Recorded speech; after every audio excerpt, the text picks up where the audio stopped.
So hello everyone and welcome back to विनेटोस्कोप। And I know कि फिलहाल मैं बहुत ही ज्यादा इनकंसिस्टेंट हो रहा हूं और उस चीज को कंपनसेट करने के लिए आई विल ट्राई कि मैं कुछ एक्स्ट्रा वीडियोस अपलोड कर सकूं इस month. But one thing which is consistent in delivering top notch content is attack on Titan. Well, attack on Titan के कुछ पिछले एपिसोड्स में आपने बहुत ही कमाल की फाइट्स देखी, लेकिन ये वाला एपिसोड काफी ज्यादा शॉकिंग और हार्ट ब्रेकिंग था। और अगर इन चीजों ने आपको हिला के रख दिया है तो बिलीव मी, आगे जाके इससे भी बहुत ही ज्यादा खतरनाक चीजें होंगी। तो अब यहाँ से आपको अटैक ऑन टाइटन में देखने को मिलेगा काफी ज्यादा थ्रिल और सस्पेंस, और उसके साथ आपको दिखेगी बहुत ही ज्यादा बढ़िया फाइटिंग भी। तो अब बात करते हैं सीधे एपिसोड 8 के मेन इवेंट्स के बारे में, और उनमें से मैं कुछ चीजों को समझाऊंगा और अपना ओपिनियन दूंगा।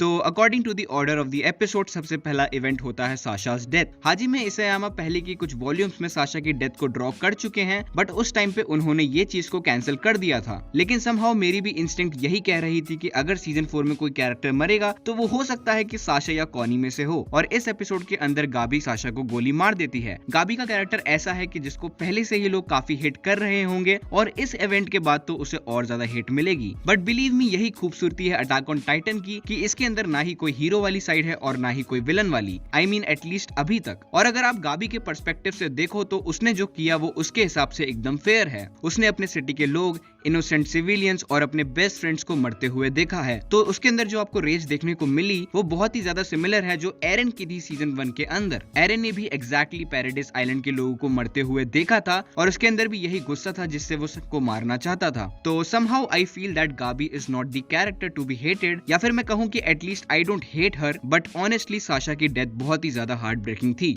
सेकंड मेन इवेंट हुआ ज़ीक्स प्लान। पिछले एपिसोड को देखने के बाद काफी लोगों को लगा होगा कि लिवाई ने ज़ीक को हरा दिया एंड इवन मार दिया, और गाबी और फेल्को भी यही मान के चल रहे थे। लेकिन जब वो ज़ीक को प्लेन के अंदर देखते हैं तो वो बहुत ही ज्यादा शॉक हो जाते हैं। और जब मैंने ये सीन मांगा के अंदर देखा था तो मेरा भी दिमाग हिल गया था। एंड ये सारा जो कमोशन चल रहा था एयरक्राफ्ट में, उसको सुनने के बाद हांजी जो है वो कैबिन के अंदर से आती है एंड वो बोलती है कि क्या सब कुछ अकॉर्डिंग टू दी प्लान गया, विच मीन्स कि जो ज़ीक येगार है वो हमारी ही साइड था, और जितने भी इवेंट्स अभी तक हुए उन सब में वो एक्टिंग ही कर रहा था। लेकिन इस एस्केप मिशन की प्रॉब्लम बन जाते हैं गाबी और फेल्को, और वो दोनों बहुत ही ज्यादा शॉक हैं ये सुन के। तो ज़ीक के प्लान में बेसिकली इन्वॉल्व हैं सारे सर्वे कॉप्स, और वो ज़ीक का प्लान क्या है ये हमें नहीं बताया गया, लेकिन ये बताया गया है कि इसके लिए फाउंडिंग टाइटन और एक रॉयल ब्लड टाइटन की जरूरत है, और इस चीज से सारे एल्डियंस की सेफ्टी जो है वो इंश्योर होगी। और अगर आप याद करो तो सेकंड सीजन के एंड में जब एरन डीना फ्रिट्ज के टाइटन को छूता है तो वो एक अलग ही पावर को फील करता है, और वो बाकी टाइटन्स को भी कंट्रोल कर पाता है। जिसका मतलब है कि अगर एक रॉयल ब्लड वाले टाइटन और फाउंडिंग टाइटन की पावर मिल जाए तो वो लोग सारे टाइटन्स को कंट्रोल कर सकते हैं एंड वो बेसिकली रंबलिंग कर सकते हैं।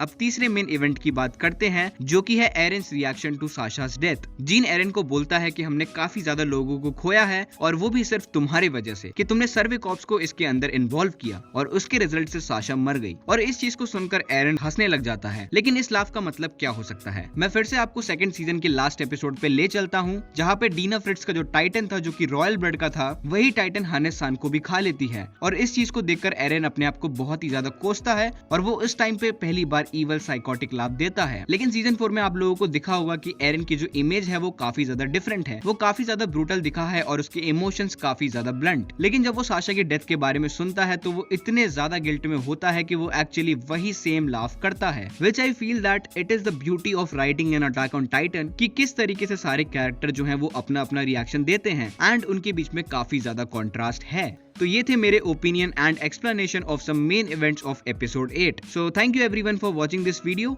अगर आपको ये वीडियो अच्छी लगी then hit the like button, और अगर आप पहली बार मेरे चैनल पे आए हो तो हिट द सब्सक्राइब बटन। और इस एपिसोड के बारे में आपके क्या ओपिनियन थे मुझे कमेंट सेक्शन में बता सकते हो।